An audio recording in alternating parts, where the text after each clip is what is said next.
So I just want to make a quick intro to this video. And just because it's kind of an odd way that I made it down to South Texas to go on this hunt. And the way I met the guy who invited me to go down there, his name's Brandon, is we met in a random Phil lobby in Fortnite of all things. So we're just a couple of dads playing Fortnite and we just randomly met. And we have a lot of things in common. He does ranching, with cattle, and I obviously do farming up here in Iowa. And then obviously we both hunt. And so we had a lot of stuff to talk about. And so I met him randomly on the internet through Fortnite. So that gives you a little bit of context before going down there. Never met the guy before, but usually, geez, we've been talking for a year or whatever. So I had been having a tough year here in Iowa hunting just from all our EHD kill. And so he's like, man, you should just come down to Texas. And when I looked it up, for $315, you get I think 3 buck tags, 2 doe tags, you get mule deer tags, turkey tags, and you can shoot 2 javelina and, unlimited hogs. So I'm like, man, that's great value. So I decided to go down there. So now that I've kind of told you how I ended up in South Texas, now I can kind of go over how this particular hunt went. And this was actually the very first morning that I hunted. And it didn't take very long for this deer to show up. It was probably within a half an hour of, legal shooting time. And he came out pretty quick. Once he came out, I knew how big he was.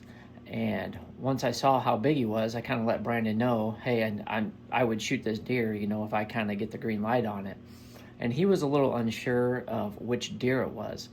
And they had told him that there was a split G3 buck there, but he really didn't have a split. At the most, I would call it kind of a common base on his G3. And the more we looked at him, Brandon was just kind of unsure at what deer it was. And he didn't want to make a mistake and maybe shoot a deer that was too young or a deer that he shouldn't shoot. And eventually he was like, well, I don't think this is a deer that we know. And he was like, you can shoot this deer if you want to. But I knew by his size, I figured he was probably mid-160s. And they had told me the night before the biggest deer they ever shot out there on that lease was, I think, a 164 or 163, something like that. And so I was like, nah, dude, you better shoot this deer. If anybody's going to shoot it, you better shoot it. Because I didn't want to, show up there the first day I go out there, or the first morning I go out there hunting, and then shoot the biggest deer that's ever come off this lease. I was just like, nah, I'm not doing that. You better shoot him. And as you'll be able to see in the video, I was definitely encouraging him to shoot it. He was very, and I would be on my own farm as well, but he was really worried about shooting the wrong deer. But he looked 5+ to me easy, and he was easily in the 160s, I thought.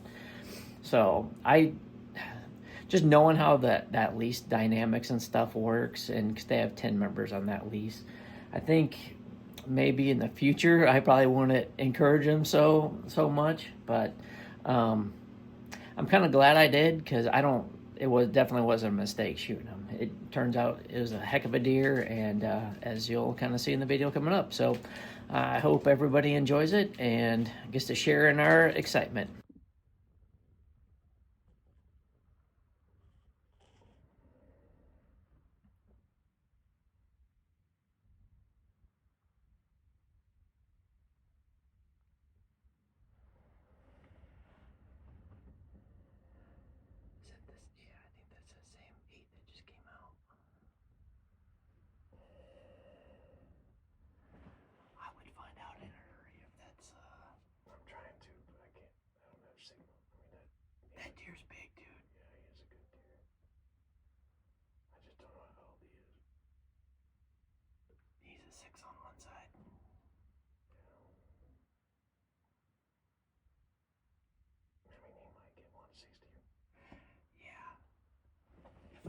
I would shoot it.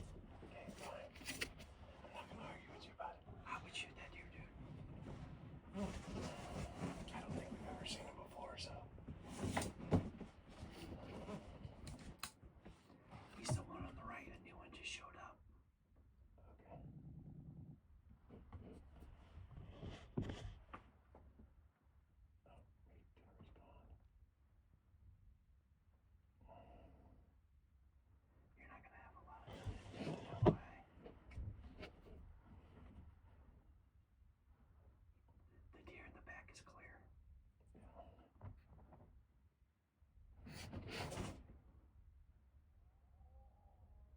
Nice shot.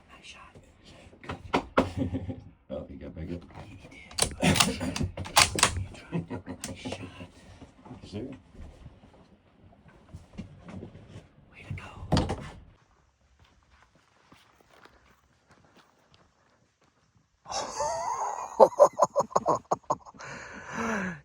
I kept on saying to him, like, when he first came out, I'm like, dude, that deer is legit. That deer's legit. I'd shoot it. Wow, he's getting bigger, dude. He's not getting smaller. I told you, that deer is legit. Oh, wow.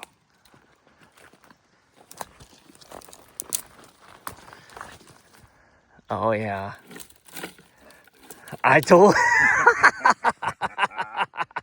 Way to go, buddy. Man, that is awesome. Way to go. That deer's no joke, man. I told you. Oh my gosh. Yeah, this is what I was saying. It looked like he had that common base there, and I saw this tine here. He's got a nice mass. Mm-hmm. I really saw, this is what I saw when I first saw when him. he came out and I saw that, I was like, oh, dude, that's the split deer. But then I was like, no, he doesn't look like him. It is, it just, I can't get enough of how much smaller these deer are bodied wise. Yeah. I mean, a deer of that size, I mean, that deer's rack is nice. And his tarsals are really dark. Look at him. Oh, man. Look at this shot here. Yeah, no, I know. That looks awesome. Oh, look at that. That's a pretty deer. And those brow tines. Holy cow, dude. That's Yeah. probably the longest brow tines we've killed in this place.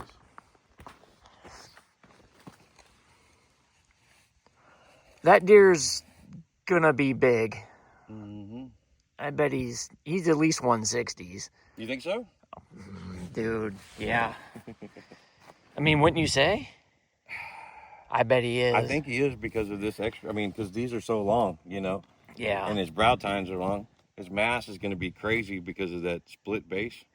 I mean, your mass measurement. Yeah, your mass here, measurement's right? going to be there. Yeah, because I would consider that a common base. So I personally would. So if that's a common base, then you do it in front and behind, right? You wouldn't be in between them? Oh, sorry. I would say that's separate is what okay. I meant. I don't know. Let's see. Yeah, because that mass measurement there will be probably like 5 something. But from what I've seen, his mass even carries out. I mean, for this area. No matter what, that's going to be a good measurement. Yeah, it'll be over 4. Faces are good. Dude, that's a big deer.